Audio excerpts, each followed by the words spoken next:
Now, how do you take the antiderivative of this power series? We've done this. There was a formula, wasn't there? There was a formula. What happens to the 1/5 out there? Just comes along, right?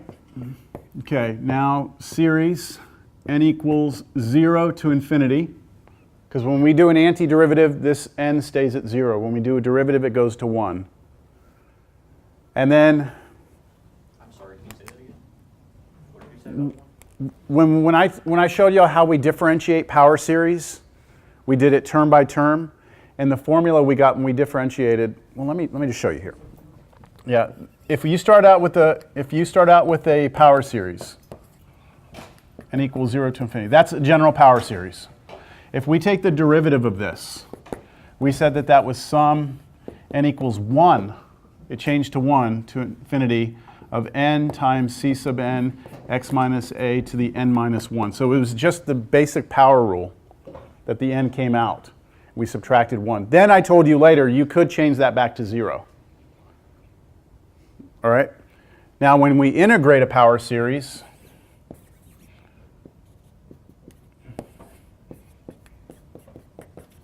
how did that work?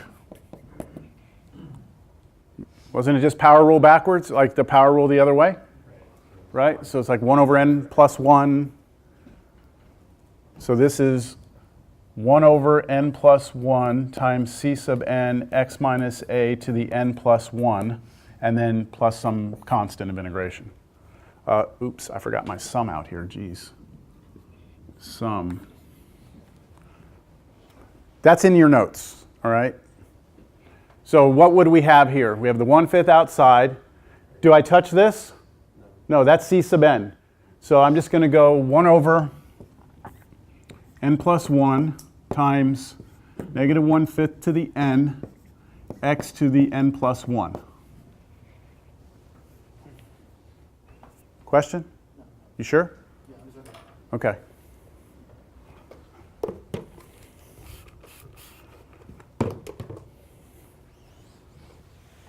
I'm not done. Okay, I'm almost done, but I'm not quite done.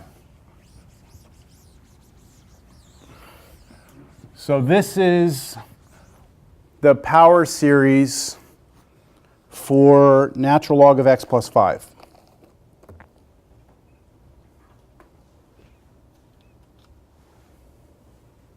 Right? But our power series, normally when we write them, we like to have, x minus a to the nth power, right? Not n plus 1. I just want to show you real quick how we could switch this to n instead of n plus 1. All right? So what would, this is kind of tricky, huh? I'm going to, this has always been weird to explain. If I want to change n plus 1 to n, what I need to do is take n and replace it with n minus 1. So just follow me here. Do you agree that if I replace that n with n minus 1, then that will turn into just n up here, right? But I've got to do that throughout the entire thing. Okay? I'm going to do that everywhere I see n. I'm going to replace it with n minus 1. So this series becomes 1/5 sum, not n equals 0, n minus 1 equals 0 is what that becomes. All right? And then I move the 1 over, and this becomes n equals 1. Does that make sense, what I just did? Okay, now I still go to infinity. And then this becomes 1 over n minus 1 plus 1, which is n. And then negative 1/5 to the n minus 1, and then x to the n. You can't shift the index left or to negative 1? Can't shift the index negative 1. How do you mean? So shifting the index is different than this. They aren't the same thing. Okay, this is basically replacing, and you're making like a u substitution here. That's what you're doing. You're making a substitution. You're replacing n with n minus 1. So that the whole goal here, the whole reason I did this, is just that I could make that be an n. All right? And you're going to see on the next example why we might want to ever do that. All right? But I just wanted to show it to you first.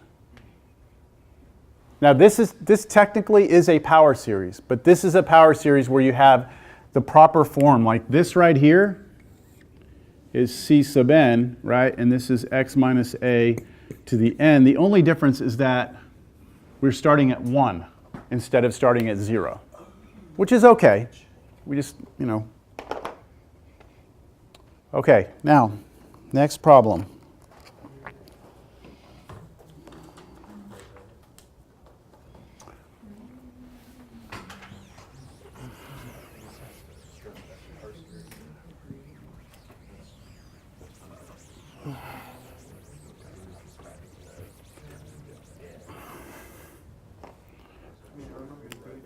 Same thing. We want to express this as a power series. F of x equals x plus 2 over 2x squared minus x minus 1. So I'm going to move kind of fast through this one, all right? We want to express that function as a power series, and I'm trying to use this whole idea of 1 over 1 minus x turns into the sum, blah, blah, blah, right? This thing. Well, that doesn't look like 1 over 1 minus x at all. So first I'm going to rewrite it as x plus 2 over 2x plus 1 times x minus 1. So I'm just going to factor the denominator. And then I'm going to rewrite that as 1 over x minus 1 minus 1 over 2x plus 1. And what do you think that step required? Partial fraction decomposition. So you can say, oh yeah, partial fractions. You realize that's some stuff you have to do now, right? Yeah, so I was hoping you'd be like, this is wrong. It doesn't work. Can you show the math for that? It doesn't work. No, it does work, right? That's partial fraction decomposition. That's partial fraction decomposition. I've done it already. I'm not showing the work for it. But this is where you have to do like A over something, B over this. And when you do it, you get 1 and 1 here. Okay? Yeah. All right. So that's some work left to the reader at that point. Okay, next thing is I'm going to rewrite this as, well, we have to be a little careful here. Negative 1 over 1 minus x, and then minus 1 over 1 minus negative 2x. All right, so what happened here? I want 1 minus x, right? Not x minus 1. So I factor a negative out of the bottom and move it to the top. So if I factor a negative out of the bottom, it becomes negative x plus 1, and then I can flip the order. And there's a negative on top. And then this one, I just flipped them over as 1 plus 2x, but I rewrite it as 1 minus 2x. And that's 2 power series. Now these I can only write these 2 power series together and try and put them together if they converge, but they do so long as, well, our absolute values are within a certain thing. So let's see, what are these written as power series? So what's this one? The negative can come out, right, of the power series. Sum n equals 0 to infinity, x to the n. And that only works if what? Absolute value of x less than 1, right? Now this one can be rewritten as a power series minus sum n equals 0 to infinity of what? Negative 2x to the n, so long as what? Absolute value of negative 2x less than 1, which really means absolute value of x has to be less than a half.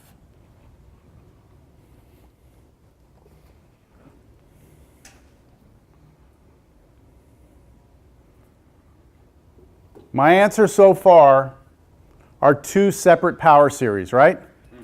I need to put these together into a single power series. So how about I do this? Negative sum n equals 0 to infinity.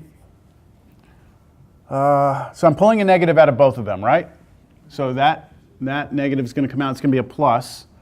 So not quite sure how much I want to do here at one point. X to the n plus negative 2 to the n x to the n. Let's see, do you believe that?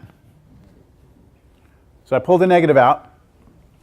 And then I put these two together with a plus between them. And since it's two series being added, I just make one series. I add the two pieces here and here together. But notice I split the second one up already. See how I split the second one up? Yeah. And one more step. Negative sum n equals 0 to infinity 1 plus negative 2 to the n in parentheses, and then what am I going to put here? X to the n. See, these both have an x to the n in them. So I factored it out the front, but I really stuck it in the back. Right? And so do you see now that this is c sub n, and this is x minus a to the n? Okay? So we started out with a rational function, and we rewrote it, partial fraction decomposition, and then from there we did power series, or the conversion over to its power series, and then we combined the power series together doing a little bit of algebra and came up with this final power series. This final power series is the same as that function so long as the absolute value of x is less than a half. So the way I'm coming up with this is the idea that, look, this works if your absolute value of x is less than 1, but this one only works if the absolute value of x is less than a half. So you've got to go with the minimum of the two. You've got to go with the x's that make them both work. So like x equals 3/4 wouldn't work, right? Because that wouldn't work. So you got to go with this one, the smaller of the two, the smaller interval. That make sense? Okay, 30 minutes. What's that? What? What section was that? Where is that the one where you found like the radius For what? for finding where it converges? Because I first thought they were harmonic, so they diverge. No, this right here is geometric. This is a geometric series. Okay, So it only converges when the absolute value of x is less than 1. okay. Yeah. Okay, one more of these. I think one more of these. Yeah, this one is a pretty weird one. Would it be completely crazy if I asked you on a test to give me the power series and then ask you for the first 3 terms of it? I mean, all you'd have to do now is just plug in 0, plug in 1, plug in 2, and write those first 3 terms out? Okay.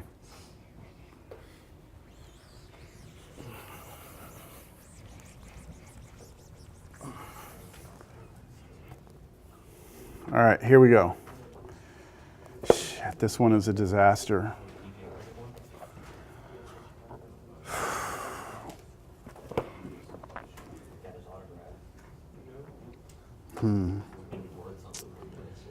Yep, this is going to be a mess. But there's some stuff in this one that I really think is worth seeing.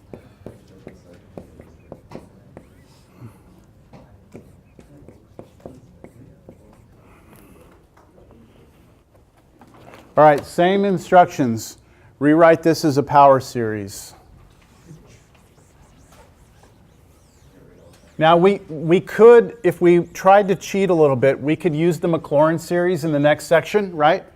But we would have to do a table. And can you imagine taking successive derivatives of this? You wouldn't want to do, I mean, the first derivative maybe, but you wouldn't want to do the second derivative, would you? And then third, and then try and find a pattern?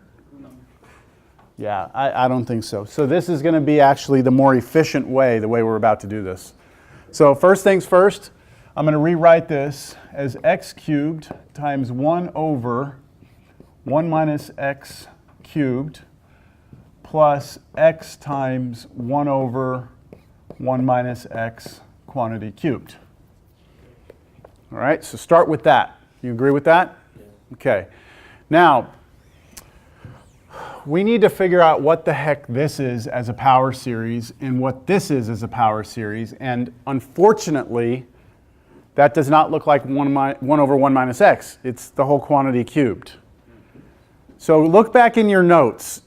And did I ask you in your notes to find the power series of this? Look in your notes. Yes. How did we do it? We realized that this is the derivative of this, right? Didn't we do that? We said, hey, this just happens to be the derivative of this.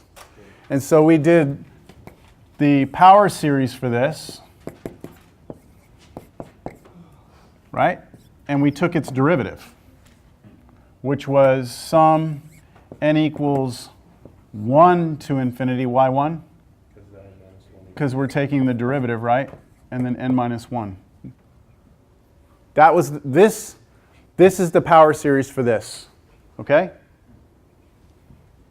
You all right with that? So when you see this and this are related. Let's see how they're related, because it's not exactly the derivative. So what is the derivative of this? Let's see here. So this is separate thought. Separate thought. If I take 1 minus x to the negative 2, that's this, right? And I take its derivative, what do I get? Negative 2, 1 minus x to the negative 3 times derivative of what's inside? Negative 1, so this is just 2 times 1 minus x to the negative 3, which is 2 over 1 minus x cubed, right? All right, so this right here is not this, right? These are not the same. But if I take this and basically divide by 2, it would be, right? So can I just say this? Half of that derivative is equal to half of this, which would make that 1. Yeah? I mean, that's the same, right? If I'm saying that, if I said the derivative of that was 2 over that, then half of this derivative would be that.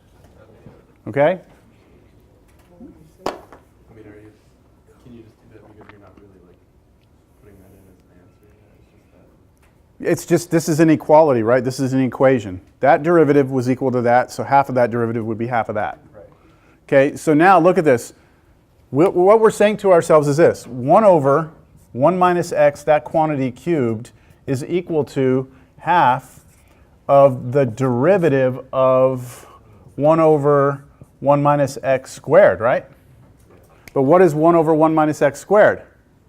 1 over 1 minus x squared is that power series. So we're going to take half of the derivative of that power series. Half of the derivative of that. Yeah, well, chapter 8, man, it's a monster. Okay, x cubed times what? Half of the derivative of 1 over 1 minus x quantity squared, right? That's what this is. X cubed times 1/2 of the derivative of that, plus x times, again, 1/2 of the derivative of 1 over 1 minus x, that quantity squared, the derivative, right? Now, we've got to be super careful here. Super careful. I need this before I take the derivative.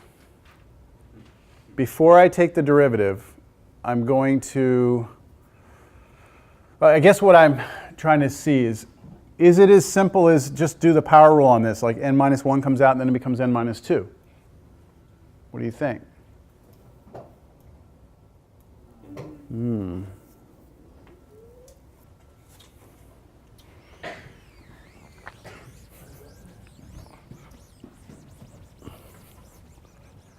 Remember, we said this.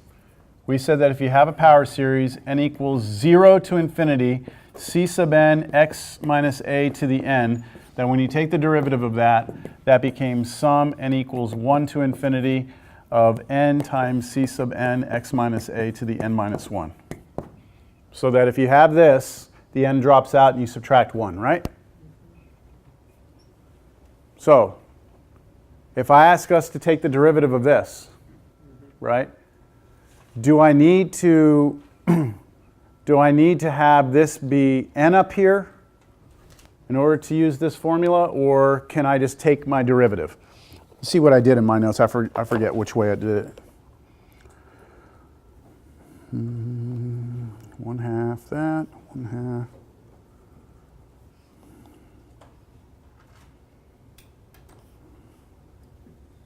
Where's my x cubed?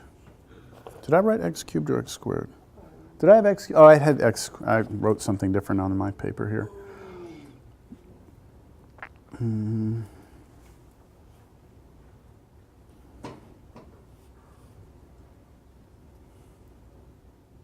Yeah. So what we're going to do is take this back so that we have a power of n here so that it looks like this formula. All right?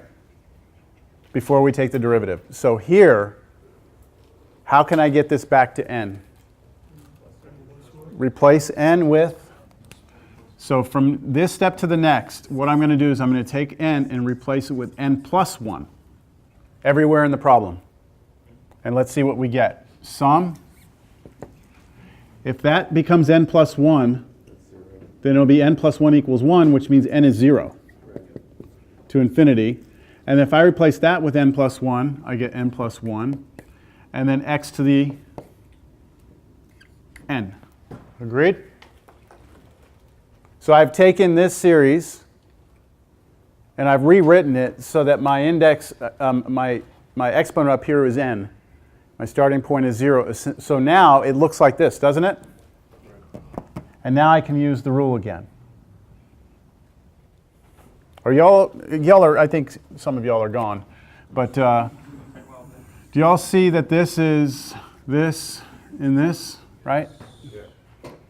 Okay, so that's what this is, and so I need to take derivative of this. So let's take our derivative. I think I'm ready to continue now. So yeah, Pardon? I thought you already took the derivative. I haven't taken derivative. All I did was I tried to show that this is the derivative of something, Okay. right? It's the derivative of that series, which happens to be this. So going back to this, here's where we are. We have that this is equal to x cubed times 1/2 times the derivative of this series, which is the derivative of that series. So what is the derivative of that series? So this n comes out, right? That's n minus 1, and this index goes up to 1. So this is going to be sum n equals 1 to infinity. The n came out, but I had an n plus 1 there already, x to the n minus 1.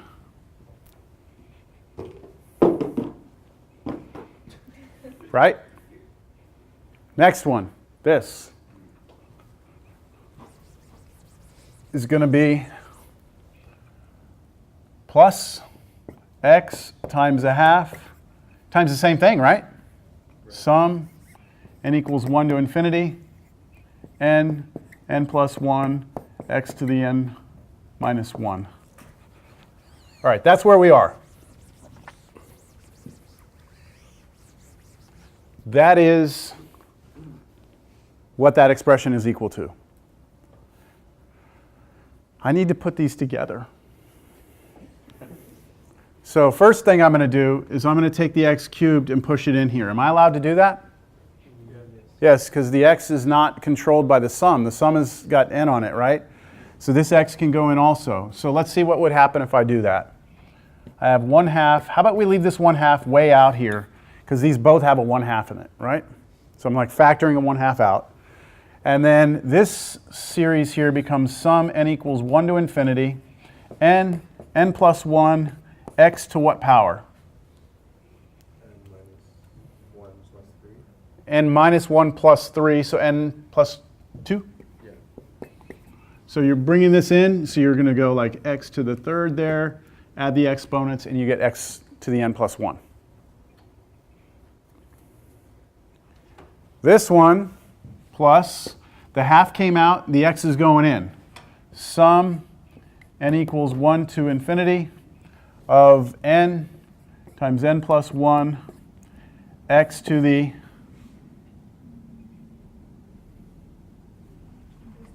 n. Okay, so we bring that x in, we're there.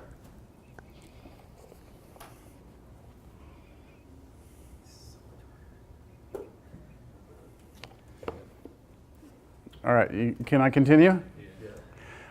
Look, I'll be honest with you. I'm showing you this problem not because I'm going to test you on this problem. I'm showing you this problem because you need to see how series work, like how you combine series together, how you can differentiate power series to create new power series, how you have to change the numbers around to make things. It's messy, all right? Now, I want to put these two together, okay? When I put these two together, what I'd really like to have is an x to the n here and an x to the n here, both of them being x to the n, so that I can factor it out. I can't do that because one of them is n plus 2, the other one is x to the n. So how could I make this x to the n? So I'm going to rewrite this one, and I'm going to change n to what? N minus 2.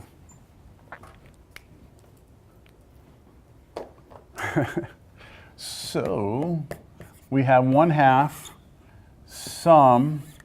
All right, if I replace this with n minus 2 equals 1, then I can move the 2 over and it'll become n equals 3 to infinity. This now becomes n minus 2. This now becomes n minus 2 plus 1, so n minus 1. And we got the x to the n that we wanted, right? And then plus the other sum, n equals 1 to infinity of n plus 1, x to the n. Okay, now, yes? It doesn't matter that we're starting at n equals 390. Oh, it absolutely matters. Yep. So we've saved ourselves by getting x to the n's here, but we've created a new problem that this sum starts at 3 and this one starts at 1. Right? No problem. No problem. We got it. We got it. Nope, watch. This is almost going to seem like I'm cheating, but I'm not, okay? So watch. This is 1/2 sum, okay, I mean, yeah, 1/2 bracket n equals 3 to infinity, n minus 2, n minus 1, x to the n plus sum. Let me do it this way. What would happen if I plugged 1 in here, into this right now? For n, what would happen if I plug in 1? 2x, right? 2x. So what I'm going to do is I'm actually going to write this sum out right now. It's 2x plus, what would happen if I plug in 2? 6x squared. And now, what's left? The sum from 3 on, right? Okay, well, the sum from 3 on of n plus 1, x to the n, right? So what I've done is I can't just like, if I try and change that back to a 3, I wind up screwing up the exponent again. Right? Like if I say make that a 3, you could maybe say, oh, I'm going to replace n with n minus 2. and that way that'll make that a 3. But when you do that, you go screw that up now. So instead what we do is we take the one that's smaller out of these two, and we just start peeling off the first few until these match. Do you see that? So I did the first one, the second one, and then the rest of them look like that. I can combine these two together now, can't I? Yes? Okay. So we have, it's going to be perfect. We're going to end on a perfect note here. We have 1/2, my ears are ringing, 2x plus 6x squared plus sum n equals 3 to infinity. And now I'm allowed to put these two together, right?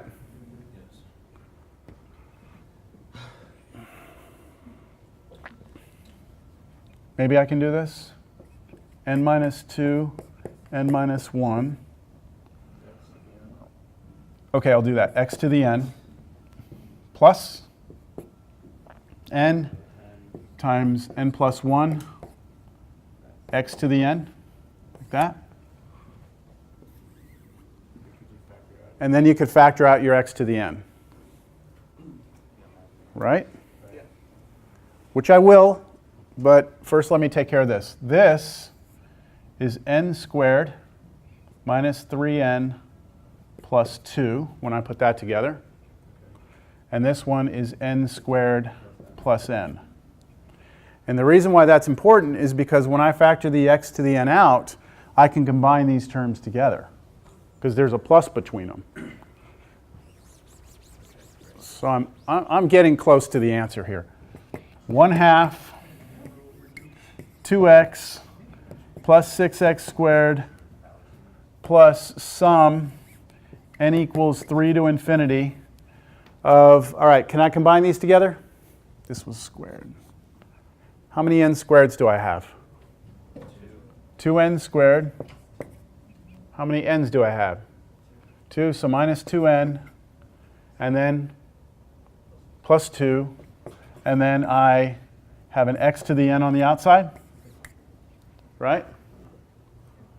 One more step. You got to let me do one more step here. I'm going to pass the half through. X plus 3x squared plus the sum n equals 3 to infinity of n squared minus n plus 1 x to the n. There it is.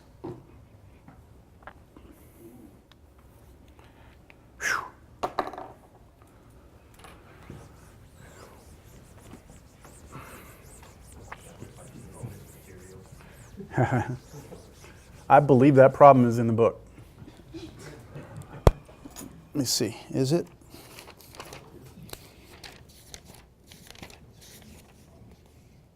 Yes, this is number 20.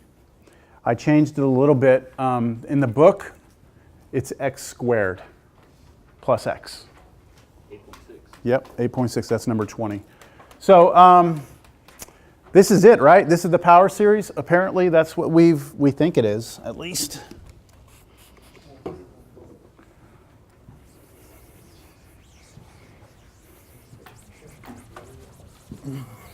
Does it seem weird to you that we have a few terms out in front of it? Yeah. That does seem a little weird, doesn't it? But, I mean, look, we're starting at 3 here. So if we plug in 3 for n, we would get an x cubed term, wouldn't we? Yeah. So it's going to be like this. And then, so what I wanted to do is I wanted to ask Wolfram Alpha if it would give us the series for that, just to confirm that we did it right. Series for x cubed plus x over 1 minus x, that quantity cubed.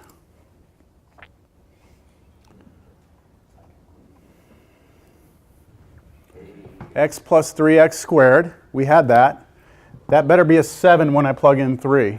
9 minus 3 plus 1, 7. 7x cubed. The next one will be 13, 21. Yeah. The technology is just incredible, man. When I was in Cal 2, we didn't have anything like this, you know, where you could just go to any computer in the world or even go on your phone and, you know, get a power series expansion for some arbitrary polynomial. All right, well, we have 8 minutes. You probably don't want to talk about the final at all, so we'll just call it a day, right? Final.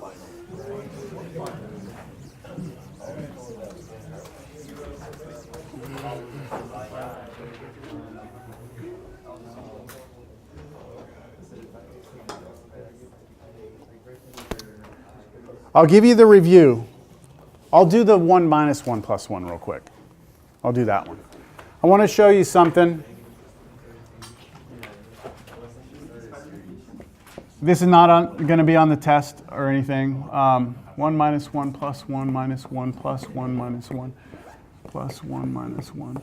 Okay, look at that series. If I wanted to, I could rewrite this as sum n equals, let's just start at 0. 0 to infinity of -1 to the n. Do you all agree with that? And if I asked you whether or not this series converges or diverges, you would tell me what? You would...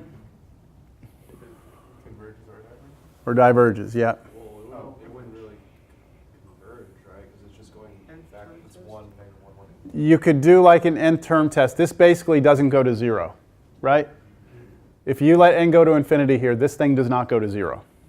Therefore, according to us, it diverges, right? And that's where I want to leave it. That's what it is in Cal 2. That's what it is, okay? But I'd like for you to consider the following. If we call this sum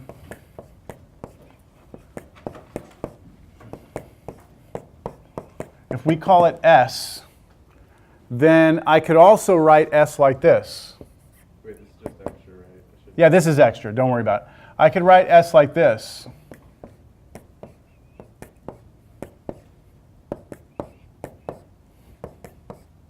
Right? That's the same thing, isn't it? Adding a 0 out front is the same thing. But if I add these two together, S plus S should give me 2S. And then add these straight down, and what do you get? 1, 0, 0, 0, 0, 0, 0, 0, 0, 0, which means 2 times S is 1, which means S is a half, which doesn't make a lot of sense, but it kind of does make sense, doesn't it? Or no? Does it? Is it an average?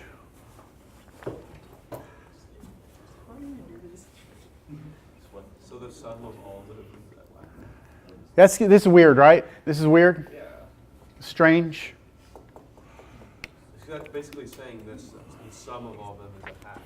Yeah. Like it converges? Why? Or is it? I mean, isn't that just the same? This diverges.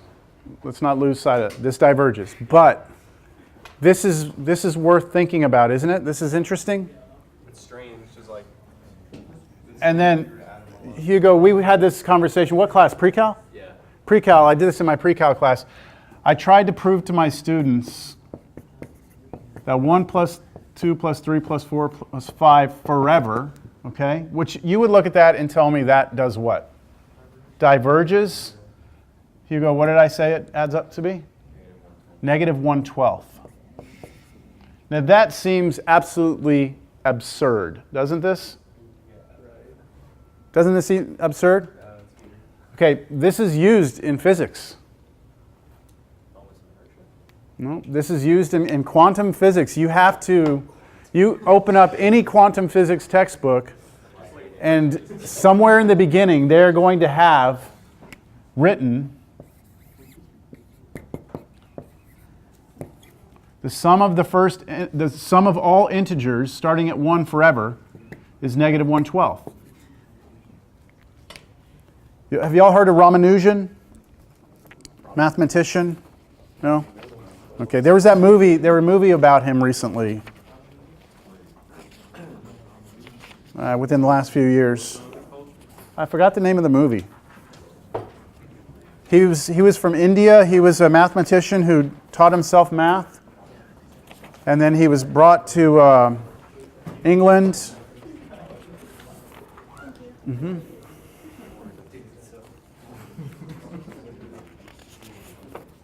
The only reason I put that on the board for you all, did I give you all? The only reason I put this on the board is I want you to understand that as you progress, things that seemed very simple and straightforward start to get kind of weird later.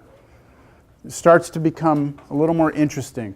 But in our class, with our definitions of convergence and divergence, we are going to just say that diverged, all right? But this rearrangement sure did make us scratch our heads a little bit, right? Okay, let's talk about this final, which is on Wednesday, right? Yeah. Let's verify the time. It is 9. I'm going to look at my schedule here just to make sure. I believe you, but 9 to 11:45. I would anticipate being here the whole time because, well, you're probably going to want to take your time, right? The exam, we do not have class Monday, so this is it. I will send an email out in the next few days letting you know when I'm available next week for office hours, because office hours are not normal next week because I'm giving finals when I'm not supposed to be in class. So, all right, so these are the topics. You can read, but I'll emphasize some things. The first problem is a problem that I actually have no control over. It's given to me by the department. So, but all I can tell you is that it is a solid revolution problem, all right? And you have to evaluate it completely. Like you have to take it all the way to an answer, okay? Now, the next one. I give you a series. I write it out, something plus something plus something, and you have to find its sum, which means it's telescopic or geometric, right? But the next thing says telescopic series. So I would expect to be able to, identify a geometric series and write it out and find its sum and then do telescopic. Next one, determine the convergence or divergence of a series using tests. That's a lot of information. I mean, that right there and alone could be a lot of different things, couldn't it? Yeah. All right. But that's basically your 8.3, 8.4 areas of the chapter. All right. Find interval of convergence of a power series and test the endpoints. So now you're starting to get into 8.5, right? Yeah. So you're going to need to be able to do your ratio test, right? Ratio test, test your endpoints. And you know that when you test your endpoints, you have to do some other tests, maybe alternating series test or whatever. All right, next one. Given a function, find the power series using the geometric series. In other words, rewrite it as 1 over 1 minus whatever. We just did that, right? May need to differentiate or integrate a power series. So the problem I did today, the natural log of x plus 5, I differentiated it, found its power series, and then integrated the power series, right? In the class before, when we did this section, I gave you the 1 over 1 minus, I gave you this one. And then I said, let's find the power series for that. So we realized that this was the derivative of something, right? So those two problems are on the table. Now the one I just did, x cubed plus x over, I'm not going to give you that, all right? All right, next one, find the Maclaurin series. Now this is confusing. I say using a table of derivatives. What I mean is where you write out all the derivatives, you write out, like you find the pattern, not the table on page 484. That's not what I mean. So find a Maclaurin series using a table of derivatives, find the pattern, create the formula. Also find capital R, which means the radius of convergence, which means you have to run a ratio test. If you do my homework assignment for 8.7, I don't do the ratio test on any of them, right? I just say, hey, look, you can find the radius of convergence. I'm not going to do it. So, all right, Taylor series, so same thing, be able to use a table of derivatives, find the pattern, create the formula, find the radius of convergence. All right, estimate an integral using a Maclaurin series. So that's what I started class with today. I gave you an integral like integral sine cubed or sine x cubed. Right, so you got to rewrite sine x cubed as a power series using the book and then integrate. And that same thing, use table on page 484 to find the first few terms of Maclaurin series. You may need to multiply or divide two series to do this. So some multiplication, division, and power series at the end. All right, do your homework. Because when I make this final, I'm just going to go look at your homework, and I'm going to try and figure out what problems out of there I want to emulate. Okay? I'm not going to copy them exactly, but I'm going to emulate homework very closely. All right, that's it. Good luck. I hope that you all enjoyed this semester. Hope you learned a lot. If you're concerned about your grades, you can talk to me.